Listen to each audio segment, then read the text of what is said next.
Today I'm going to show you how to safely mount a Groundbreaker skeleton on your home's roof, garage, or shed.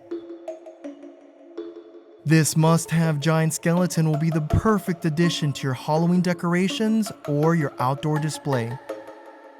So join me for a step-by-step tutorial on how to display and mount this viral skeleton on your roof.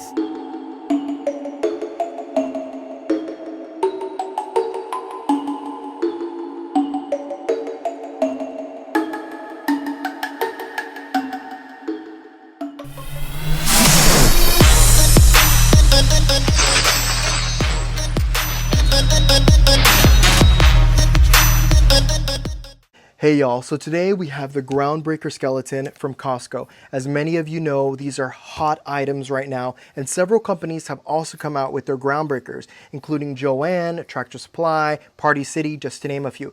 But today we have the Costco one, and everyone is putting it in their front yard, but I want to do something special with it and put it on the roof. I want to make it look like it's breaking out of the roof, maybe some faux shingles on the side, just make it look really cool and gnarly, and I think it'll be a better vantage point to have it on the roof. So let's start making our platform. Let's open this up, let's set it up, and let's get going. I wanted to take a moment to share with y'all the newest children's book I've written. It's called Oliver and the Lost Flame, and it's a Halloween story based on a young pumpkin named Oliver and his quest to save his town after their enchanted flame was snuffed out, leaving the town of Pumpkin Patch in disarray and afraid. This book is rated for children 3 to 10 years old, and it's available on Amazon via paperback. The book is also available internationally and has been printed in English, Spanish, and French. So if anyone wants to support me or read it to their kiddos, go check it out. Alright, for the base, we need something solid. So we have a piece of plywood. Get yourself an entire sheet of plywood, either 3/4 inches or 1/2 inch thick. So we've painted it black with exterior latex paint so it doesn't warp, but we've cut the plywood in half. So now this is 4 feet by 4 feet. We've drilled 2 holes right over here. You can do 1/2 inch holes, 3/4 inch holes. You just need 2 holes for ropes to be able to go into this side to go over the peak of the roof. Now, in order for this not to slide down the roof, we're going to use the second piece of plywood that we cut as a counterbalance. We're going to put the other piece of plywood on the opposite side of the roof with the ropes connected to both of them. That way, it holds each other up from slipping down the roof. All right, real quick, I have this nylon ribbon that is very, very strong, but I recommend use 550 cord, use thick rope. You want to make sure that it can support the weight of the plywood. So I had this old ribbon laying around, so I'm going to use it, and all you're going to do is put it through the 2 holes you made. You're going to do one right here. Do a really good knot. This one is going to go to the opposite side of the roof. You're going to go all the way over there. You're going to cut the piece that's long enough. You're going to do another rope down here, tie it up, throw it over the ridge of the roof to the opposite side. Because remember, the opposite side of the roof is going to have another piece of plywood that'll be the counterbalance.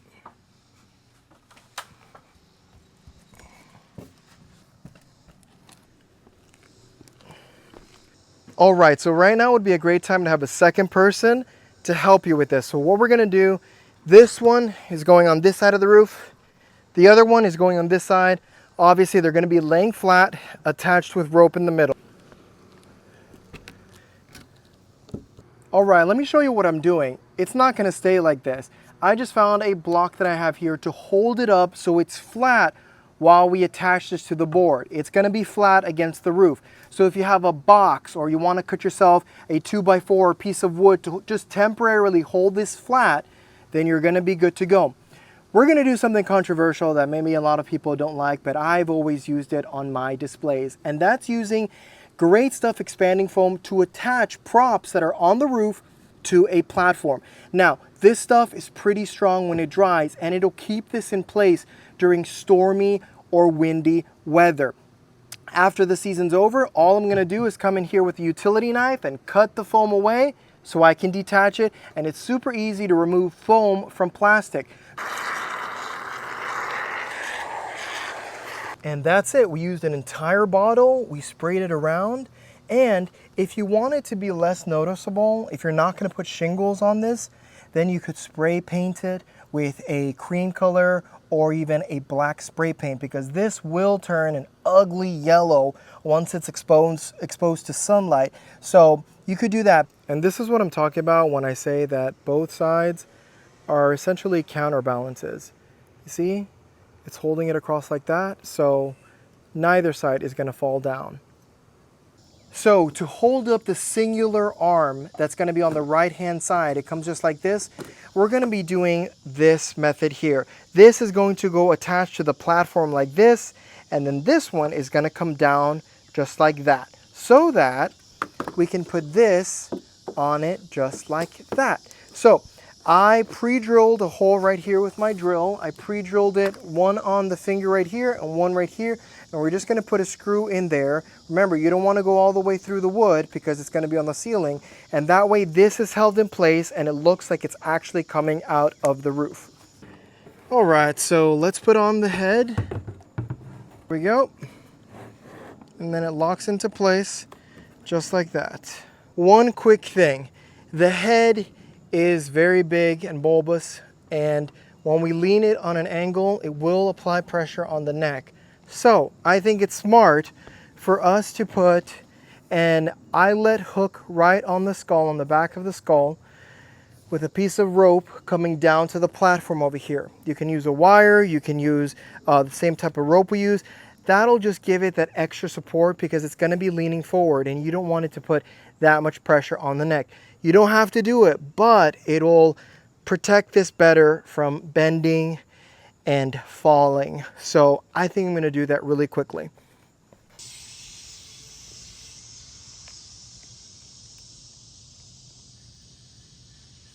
All right, the moment of truth is now. We've attached it all. Let's see how it's going to work once we remove this. Okay.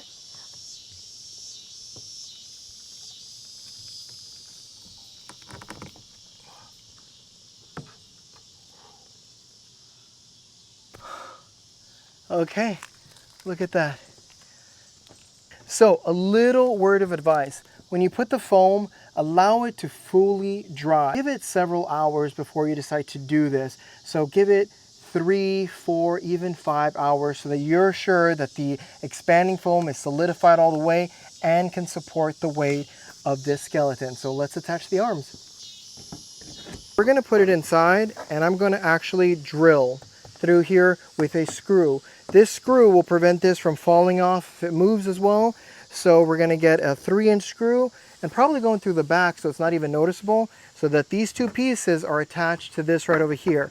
And this is what it should look like once you're done. As you can see, we attached the wood together and then we screwed it to the main board. And just like that, we have it done. For added detail, we could make it look like he ripped the shingles off the roof when he exploded through.